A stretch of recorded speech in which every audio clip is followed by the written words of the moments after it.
Chers amis, bonjour. J'étais un peu absent parce que j'ai passé une semaine à Madagascar après une semaine de vacances avant de reprendre les travaux dans mon bureau ici à Hambourg. Pour reprendre les vidéos, j'aimerais revenir à l'essentiel. On m'a toujours posé des questions durant ces 2 semaines, mais comment devient-on entrepreneur? La question est certes vaste. Je vais essayer de donner au fait des éléments par rapport à ce que je pense sur l'entrepreneuriat. Cette vidéo sera une espèce de guide, pas à pas, bien sûr, pour éviter de ne pas faire des longues vidéos. Je vais essayer de raccourcir au maximum, mais ce sont les démarches au fait que j'aimerais proposer pour toute personne qui s'intéresse à l'entrepreneuriat. L'entrepreneuriat, comme tout autre métier, ça nous permet de vivre. La seule différence, c'est qu'en entrepreneuriat, on n'a pas de salaire fixe mensuel, mais ça dépendra en fait des résultats de nos actions, c'est-à-dire qu'on peut soit gagner, mais comme il n'y a pas de garantie, on peut aussi tout à fait tout perdre. Pour moi, l'entrepreneuriat, ce n'est pas seulement un métier, c'est une passion. Je me suis toujours demandé comment fonctionnent les entreprises, comment on crée de la valeur et pourquoi en fait tout le monde est intéressé par ce qu'on appelle l'entrepreneuriat.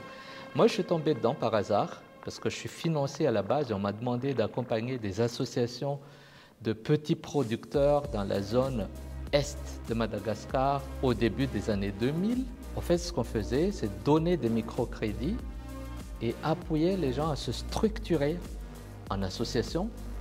C'est plus coopératif dans le sens, mais juridiquement, c'était des associations pour pouvoir travailler ensemble, produire, vendre et vivre de ça. Cette expérience m'a beaucoup marqué et je commençais à faire mes recherches pour pouvoir améliorer ce que je faisais. Bien sûr, dans ces années-là, il n'y avait pas encore les réseaux sociaux parce que je me rappelle, c'était en 2005 que je commençais à entendre parler de Facebook et là, je vous parle de 2002. Donc, je faisais des recherches sur Yahoo et je suis tombé sur des éléments et ce qui m'a poussé aussi à reprendre des études parce que tellement ça m'a fasciné, tellement ça m'a intéressé et je me suis dit, il faut que ça en sache un peu plus. Je ne voulais pas devenir entrepreneur au début. Je voulais plutôt comprendre l'entrepreneuriat et comprendre ce qu'on fait. Et justement, cette euphorie autour de l'entrepreneuriat, qu'est-ce que c'est exactement et comment je peux aider ou travailler dans ce domaine.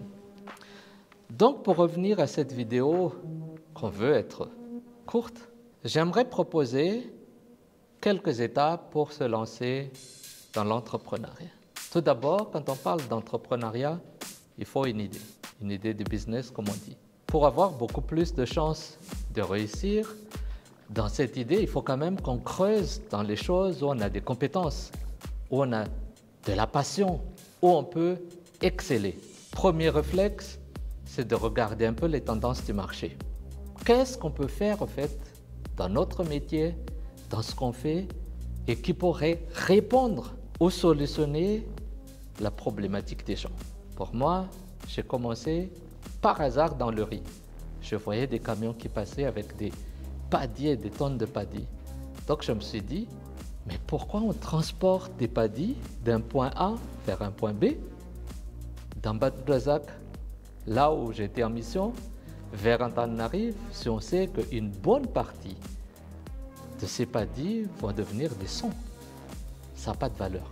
Donc, la première chose que je faisais, c'est d'étudier, de regarder si on peut transformer sur place. C'était fait. Si on peut vendre au fait des riz blancs à Tana, c'est quoi les prix pratiqués? Est-ce qu'on peut avoir des marges? Et qu'est-ce qui pourrait me différencier par rapport à tous ces gens? Et c'est comme ça que je me suis lancé dans ma première entreprise de transformation de paddies en riz. Donc avec l'idée, il faut faire une étude de marché. Quand je dis étude de marché, ce n'est pas faire des enquêtes. Bien sûr, ça coûte très cher. Mais on peut voir les concurrents. Qui fait quoi? Est-ce qu'il y a de la place? À qui il s'adresse? Est-ce qu'il y a une niche? Combien on gagne? Si j'investis 100, est-ce que ça peut me permettre de gagner 50 de plus demain matin? Comment ça fonctionne?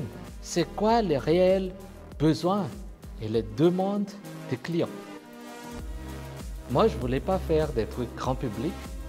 J'ai ciblé les supermarchés, les grands distributeurs, et puis ce qu'ils appellent les grossistes. Ce sont des gens qui redistribuent, au fait, auprès de petites épiceries à Madagascar. Et avec ces 3 types de clients, on a arrivé à faire des rotations et des rotations entre Ambatn Razak, lieu de production de riz, là où on transforme sur place, vers la capitale, Antananarive. Et juste pour info, jusqu'à maintenant, la production locale n'arrive pas à suivre en fait, les demandes. Donc il y a toujours de la place au niveau de la transformation et de vente de riz.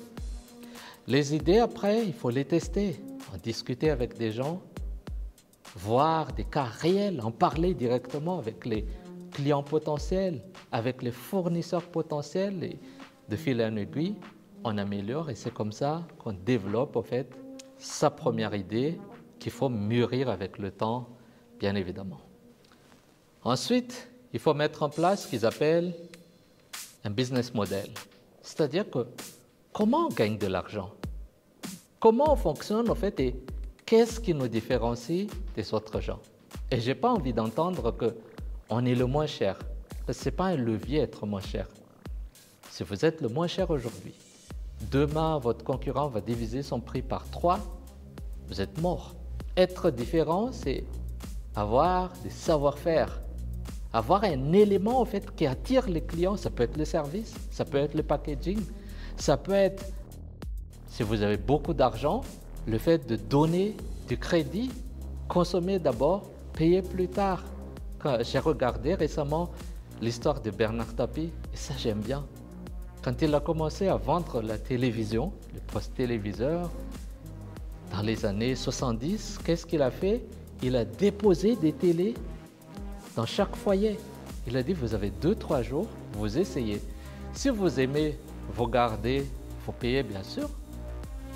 Si vous n'aimez pas, on récupère la télé. C'est comme ça qu'il a fait exploser la vente des postes téléviseurs en France dans les années 70.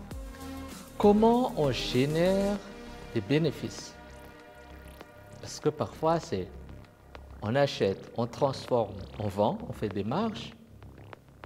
Parfois, comme on parle beaucoup des startups ces derniers temps, c'est différent. Quand on regarde Facebook, par exemple, on ne paie pas. Par contre, ce sont les gens qui mettent leur publicité sur Facebook, qui vont sur Facebook et qui demandent à avoir les informations, les data sur Facebook, qui paient. Donc le business model, ce n'est pas le consommateur qui paie directement, mais c'est plutôt les gens qui ont besoin de ces users pour avoir des informations, pour générer des ventes, pour générer des leads, pour faire de la propagande. Après, bien sûr, il faut voir les revenus, faire des calculs. Il faut aimer les chiffres en tant qu'entrepreneur. Qu'est-ce qu'on peut attendre comme revenu?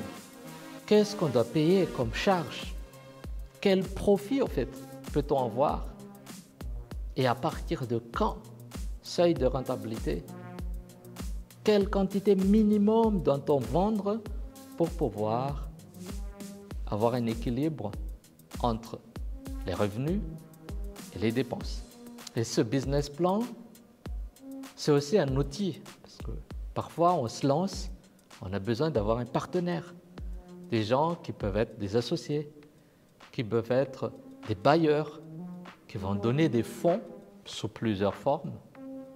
Et on a besoin de ça parfois parce que monter une entreprise, ce n'est pas obligatoirement avoir les fonds. Je vous raconte l'histoire de Bill Gates quand il a monté Microsoft. Il n'avait pas les fonds. Son père était riche, heureusement, et c'est ce nom qu'il a utilisé quand il est allé voir son banquier.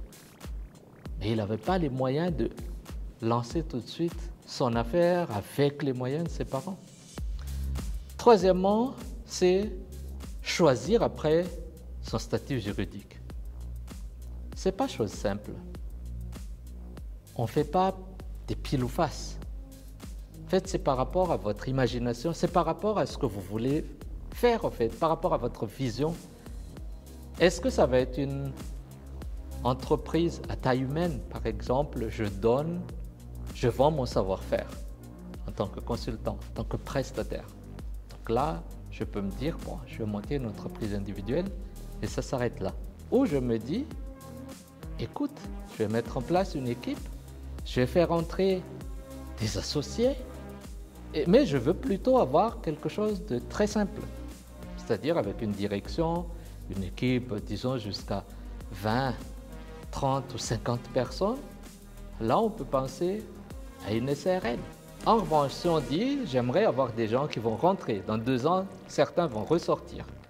J'aimerais inviter des capital risqueurs dans mon business. Là, on parle d'un truc gros qui demande en fait du commissariat aux comptes, de l'audit des comptes, parce qu'on fait appel à des gens qui utilisent beaucoup de fonds. Et là, on n'a pas le choix. On doit être dans ce qu'on appelle une SA, une société anonyme. Donc, par rapport à notre vision, par rapport à la taille de la société, par rapport au type de gouvernance, par rapport à l'image qu'on veut avoir, le déploiement, est-ce que demain ça va être une multinationale, c'est-à-dire j'ai un bureau ici, mais je veux être dans un autre pays demain, après-demain.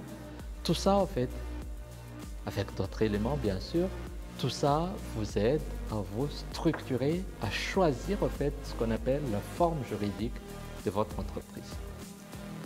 Quand tout ça est en place, la prochaine étape, c'est de monter la société. Donc là-dessus, une petite publicité. Je vous encourage à aller auprès de Quintia Domiciliation.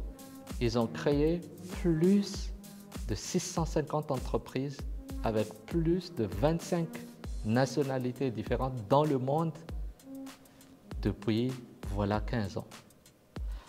Quand tout ça est fait, on peut revenir vers les financeurs. Il y a des moyens, soit on finance par soi-même, on a un peu d'argent de côté, on a la famille, soit on fait appel à quelqu'un.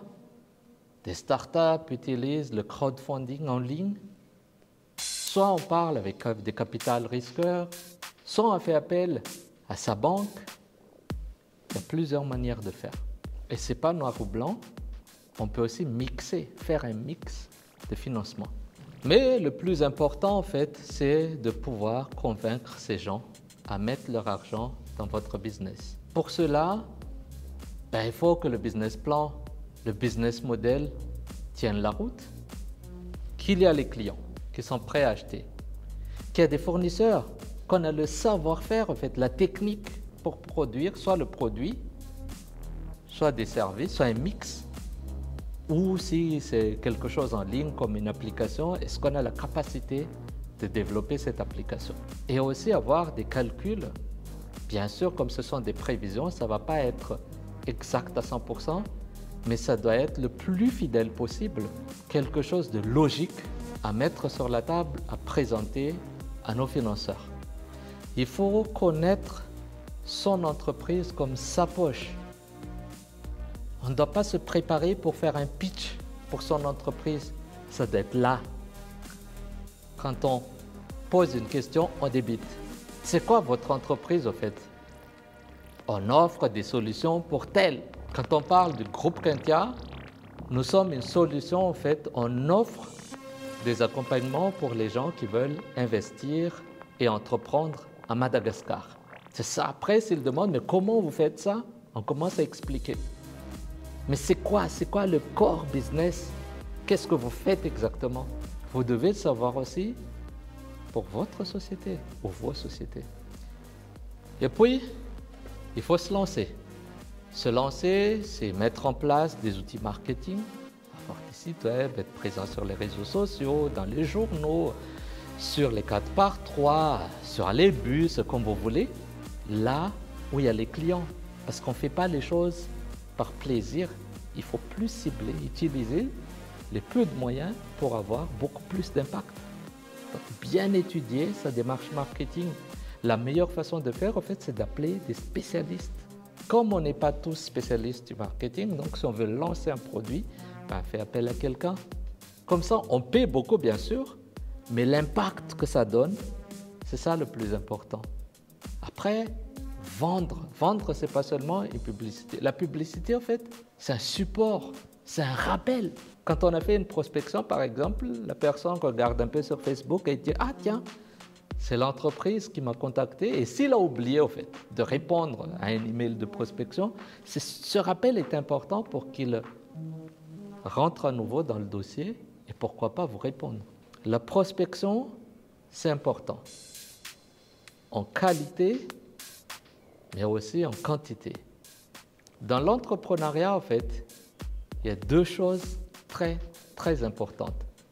C'est la constance. Quand on fait quelque chose, il faut rester constant. Si on fait des prospections, si on prospecte 5 aujourd'hui, et si on arrive à faire 5 par jour, il faut garder ces 5 et demain, après-demain, monter à 6, 7, 10, 20.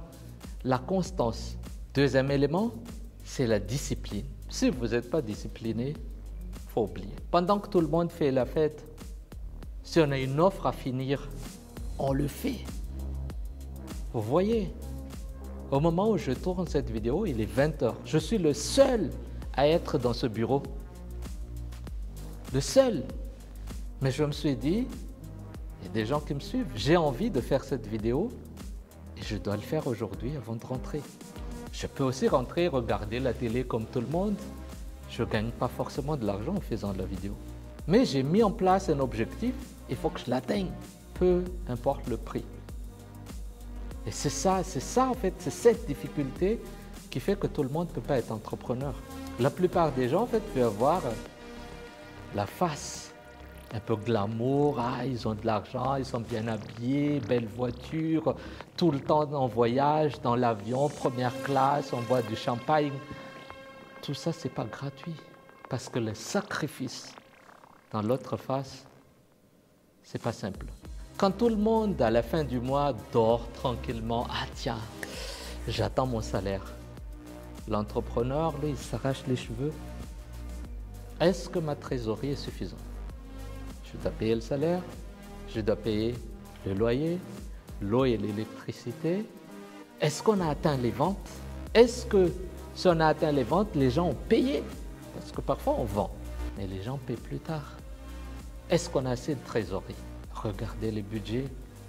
Est-ce qu'on est dans la ligne de ce qu'on a préparé au début de l'année? Est-ce que nos charges, nos dépenses ne sont pas dépassées? Ça peut dépasser facilement. Certains fournisseurs changent la règle des jeux, changent les prix en cours de route. On est obligé de revoir. Est-ce qu'on est dans la démarche de nos stratégies? Parfois, on a des stratégies. Ah tiens, c'est super, à tel mois, je vends tel. Paf, il y a Corona. Tout chamboule. C'est pas simple. Et ça, avoir les nerfs solides pour supporter ça, c'est ça qui fait chaque entrepreneur qu'on voit. Bien sûr, ils ont le droit de siroter un peu d'alcool, de bière et de vin mousseux ou je sais pas quoi quand ils sont en voyage. Je pense que c'est mérité. En conclusion, je ne suis pas là pour faire peur. Je suis là en fait pour rappeler la réalité des choses, la réalité du terrain, la réalité de ce métier. Tout le monde peut être entrepreneur à partir du moment où on accepte ces vérités, on accepte ces réalités. Donc, mesdames et messieurs, j'espère que cette vidéo vous a plu. S'il y a des questions, n'hésitez pas à écrire dans les commentaires. J'y répondrai avec plaisir. Sinon, je vous dis à très bientôt. Au revoir.